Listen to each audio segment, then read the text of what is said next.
जाने कैसे हुई 10 महाविद्याओं की उत्पत्ति।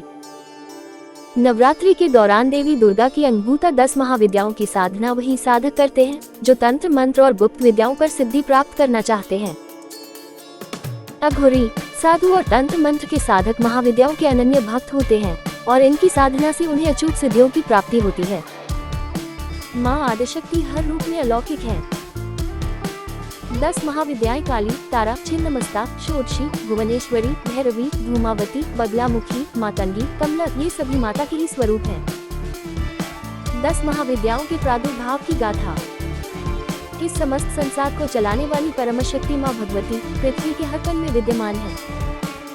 स्वयं महाकाल शिव अपने अस्तित्व को शक्ति के बिना अधूरा मानते हैं।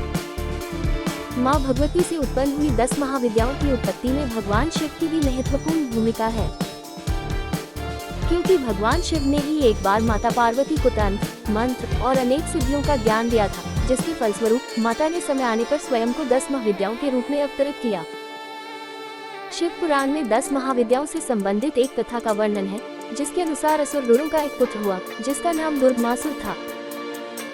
वो एक अत्याचारी राक्षस था, जिसने ब्रह्मदेव से वरदान के रूप में चारों वेदों को मान लिया था। चारों वेदों को अपने वश में करने के बाद उसने देवलोक और पृथ्वी पर आक्रमण कर दिया। वेदों के लुप्त हो जाने से पूरी सृष्टि में सारे मंत्र भी लुप्त हो गए और इससे हवन, पूजा, जप और देव साधना जैसी क्रियाओं का लोप हो गया। साधु, मुनि और अन्य देवगणों में हाहाकार मच गया। धरती पर अकाल पड़ने लगा और कई मनुष्य काल का ग्रास बनने लगे। दुर्मासुर ने इंद्र पर आक्रमण कर स्वर्गलोक को भी अपने वश में कर लिया।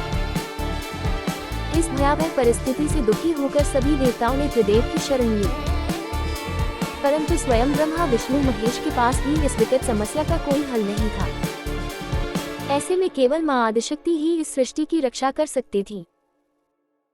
सब देवताओं ने त्रिदेव के साथ मिलकर माँ भगवती का स्मरण किया और उनसे प्रार्थना की हे माँ भगवती, कृपया इस दुर्गति से हमारी रक्षा कीजिए और दुर्मासुर का नाश कीजिए। तब माँ भगवती ने 10 दिशाओं में अपने 10 स्वरूपों को उत्पन्न किया, जो 10 महाविद्याएं कहलाएं। 10 महाविद्याएं। 1.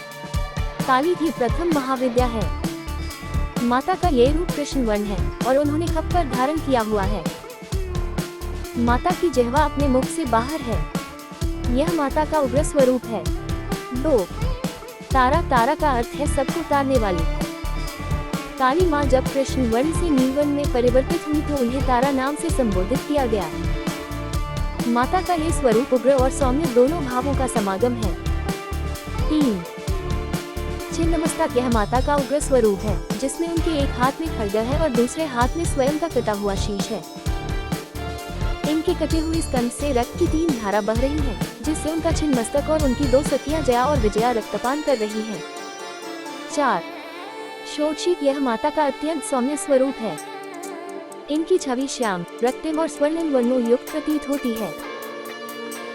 माँ षोडशी को तीनों लोकों में सबसे सुंदर माना गया है, इसीलिए इन्हें त्रिपुर सुंदरी के नाम से भी जाना जाता है।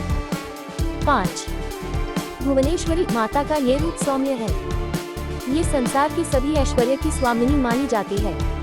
इनका रूप माँ षोडशी के समान है। 4 भुजाओं वाली माँ भुवनेश्वरी का एक हाथ अभी मुद्रा में और दूसरा हाथ वरद मुद्रा में है। शेष 2 हाथों माता अंकुश और रज्जु को धारण किया हुआ है। 6. भैरवी, माता के इस स्वरूप में उग्र और सौम्य दोनों ही गुण समाहित है। इसीलिए उनका एक रूप महाकाली की तरह उग्र है और दूसरा स्वरूप माँ पार्वती की तरह शांत है। माँ भैरवी महादेव के अवतार भैरव की अर्धांगिनी है। 7. धूमावती, माता का ये रूप धूमवर्ण अर्थात धुएं के समान है। माता का ये रूप एक वृद्ध विधवा के समान है और इनका वाहन कौवा है। यह माता का उग्र स्वरूप भी कहलाता है। 8. बगलामुखी, माता के इस रूप को पीताम्बरा भी कहा जाता है। इस संसार में उठने वाली हर तरंग का कारक माता का यही स्वरूप है। माँ बगलामुखी माता का उग्र रूप है। 9. मातंगी, शिव का एक नाम मातंग है और मातंगी शिव की अर्धांगिनी है। हरितवर्णी अर्थात हरे वर्ण में अवतरित हुई माता मातंगी चतुर्भुजा है। माता के इस स्वरूप में लाल वस्त्र धारण किए हुए हैं। ये देवी आदिशक्ति का सौम्य स्वरूप है। 10. कमला माता का ये रूप सौम्य है। इन्हें तांत्रिक लक्ष्मी के नाम से भी जाना जाता है। इनका संबंध तंत्र सिद्धि, समृद्धि और सौभाग्य से है। माँ कमला कमल पर विराजमान है और अनेक आभूषण धारण किए हुए हैं। इनका स्वरूप स्वर्णिम है। माँ के इन 10 रूपों और दुर्गमासुर की विकराल सेना के बीच घमासान युद्ध हुआ। ये युद्ध 9 दिनों तक चला और इन 9 दिनों में पृथ्वी पर प्रचुर वर्षा हुई, जिससे पृथ्वी पर फैला अकाल समाप्त हुआ।